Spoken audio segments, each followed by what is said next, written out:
We tend to think of voting as one of our basic rights. So we think that it just must be somewhere in the Constitution that we have the right to vote. And that's not really true. The Constitution, we know, has some kinds of amendments that prohibit taking away your right to vote on the basis of sex or race or color or condition of prior servitude. But other than that, the right to vote is pretty much left by the federal Constitution to the states. So the states can set conditions upon voting, provided they don't violate the Constitution in any way.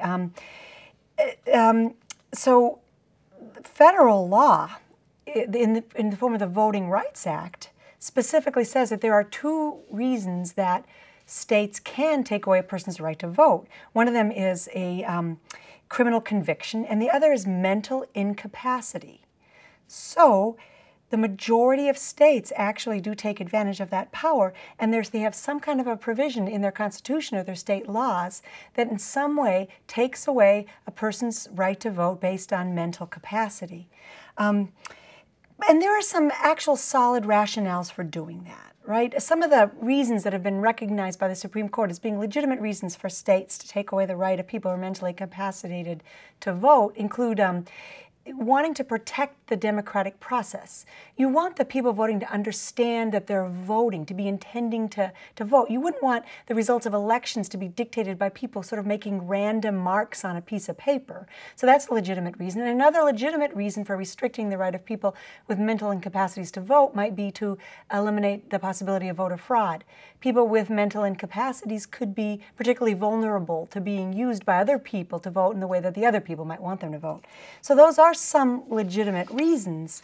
So let's think about what these voting restrictions in different state laws look like. They range all over the place. There are a lot of provisions in state constitutions that reflect out-of-date views about people with disabilities based on the way that we thought about people with disabilities in the late 1800s, right? Which is, we had sort of this view that people with disabilities should be segregated in institutions, taken care of, but part of the cost of that is that you don't have then the right to participate.